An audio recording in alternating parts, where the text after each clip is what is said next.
Now, my guest for this evening is a local art teacher who has put his past behind him and uses his skill and love for children and the arts to help inspire and motivate young people to stay off the street and use their talents for the good. Mark Jenneker is an art teacher, but prior to that, he was involved in everything of the underworld, including his involvement with gangs, drug dealing, and he was also in prison for 5 years. But now he is a new man living a life of example to the young people he serves, motivates and inspire. Mark, thanks so much for joining me tonight. Tell me, you went from a drug dealer to an art teacher. What changed in your life to contribute to this turnaround in your life? Well, when I came out of jail, everything just went wrong. Because, in jail you learn lots of different things. You go to, from bad to worse. It's only if you don't allow the people to work with you. Like me, I've been like that. I just couldn't take whatever came to me in jail. So it made me very hard. And then I just joined the gangs. And when I came out of jail, I was even worse, So it's really not easy to turn your life around, especially the way I was. Because when I came out of jail, I started to sell drugs. I got all my old friends back.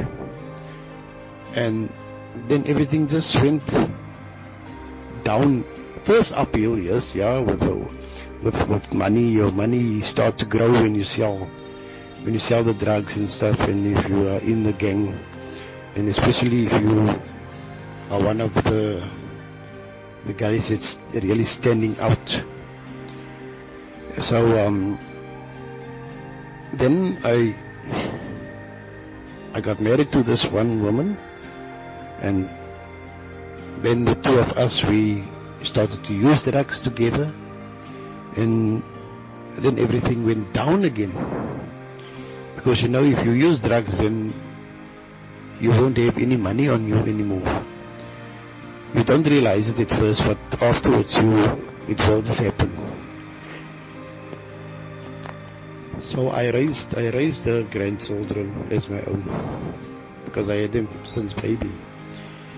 And then first the one boy, he died. He was in a car accident. And then as time went by, in a year's time, the other one, he lost his wife, his life.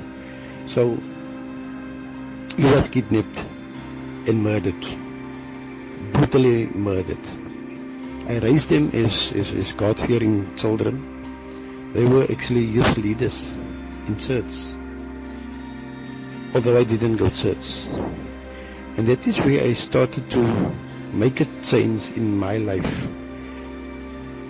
That is when my eyes went open, and I could see that if I'm not really gonna listen to how God is talking to me, because that is a very harsh way to talk, to take care of the kids.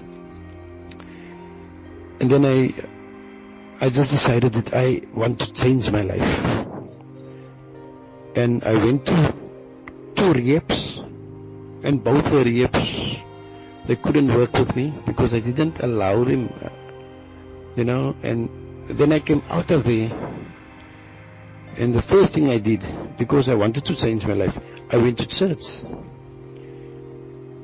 And every time I got a craving, I went to some of my church people, fellow brothers and sisters, or maybe a priest, and I spoke to them, and we will chat lekker nice. And then that craving went away. And that is how I really came about to change my life to where I am now. My transformation took place after my 2 kids that I raised, they died.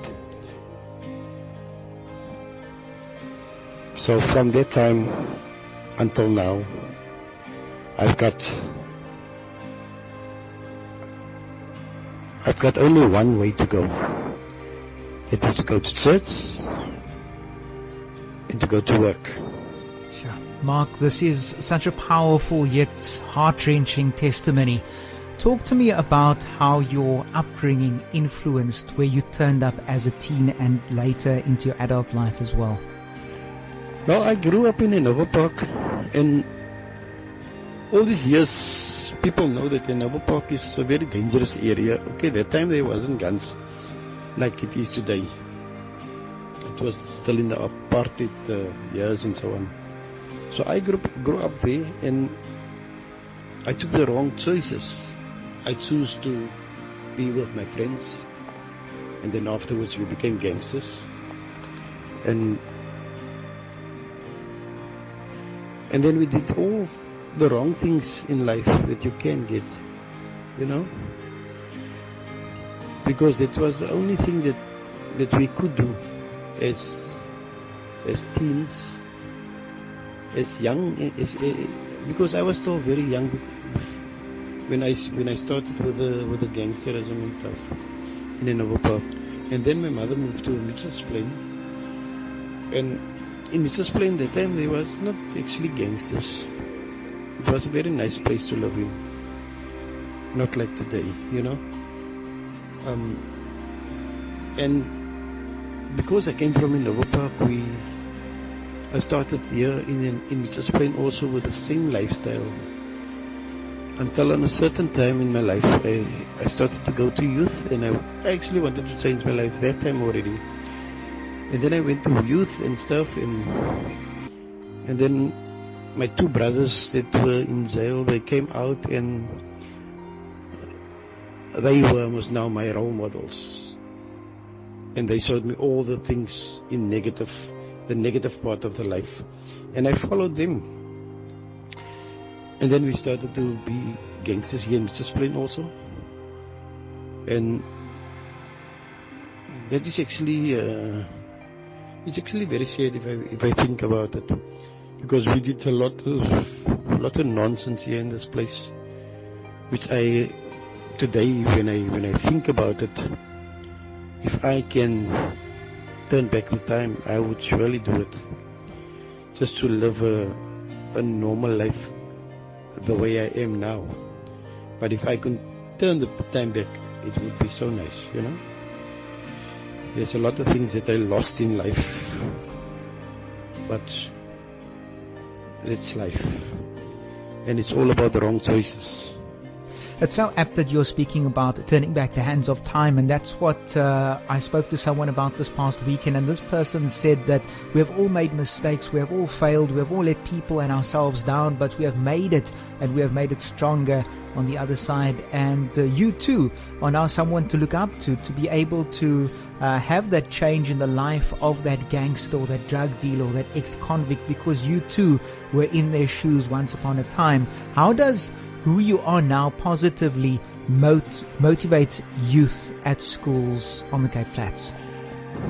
Well, at a certain time in my life, when the transformation came, and then when I was busy in church and stuff, and then I started to art again, I went back to my old hobbies, and I came to the library in Mitchells Plain Town Centre, and then I started with the kids, because I could see there's a lot of kids that's just running around, and it's not all kids that want to read, so the kids started to enjoy themselves with me, with the artwork and so, until I went to one school here in Mitchells Plain, Tafelsig, and the principal gave me an opportunity, so it was nice to be at the school, so I could see I'm starting to grow, you know.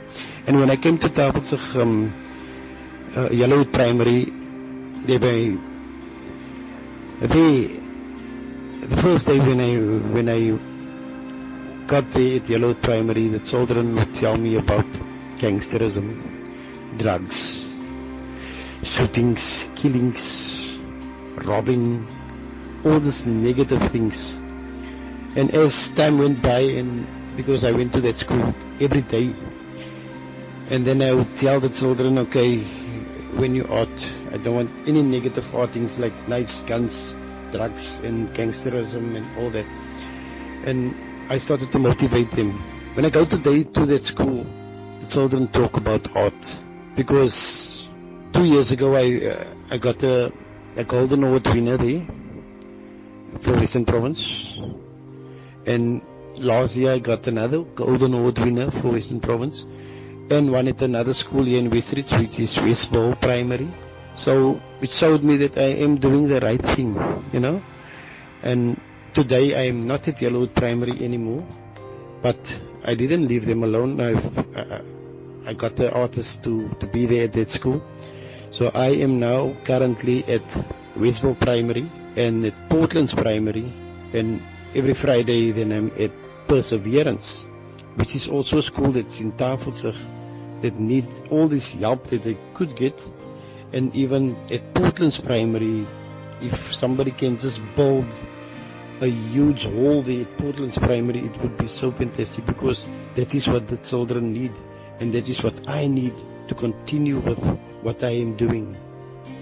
Mark, very quickly, you were involved in all the ugly things in life. You then were transformed. Did you not receive some bad criticism at first when you began teaching and getting into the role of interacting with young people? You know, it is so amazing to see that I was now in the gangsterism and stuff. And yeah, I am now a child of the Lord. Usually people get very bad criticism, but I didn't get any of that, because I first started to go to church, to accept the Lord as my personal Savior. And after that, then I started with the kids. So there was no, I don't know what happened, but there was actually none of that criticism, because all the people, even the people that I hurt the most, they all love me, you know. So I can't say that the people look at me with a bad eye, because they started to see that I am really trying my best to uplift this community and their children. So everything went smooth for me up till today, because it is also how you do it. If you go to church, you come out of the gangsterism and you go to church, people is watching you. The first wrong that they're going to do, they're going to start pointing. If you're going to do something wrong, they're going to point at you, and that is when you will drop again. But I received none of that. Lastly, Mark, what keeps you motivated? The main thing that keeps me motivated is to see all these children in Mitchell's Plain, how they run to me whenever I get to a school, or even in the library. The children just love me. They want to be involved with me. They are running to me, they are hugging me. Even if I walk in the town center or in Promenade, and there's children walking there with their parents, they run to me just to give me that hug, you know, that love, because that is what I'm giving them. I think that is most important, to keep the children of God in a happy mode. Thank you. Absolutely, and thank you, Mark, for joining me. That's Mark Jenniker, local art teacher based in Cape Town, and doing some exceptional things. You can go and listen to more podcasts on kwmedia.live.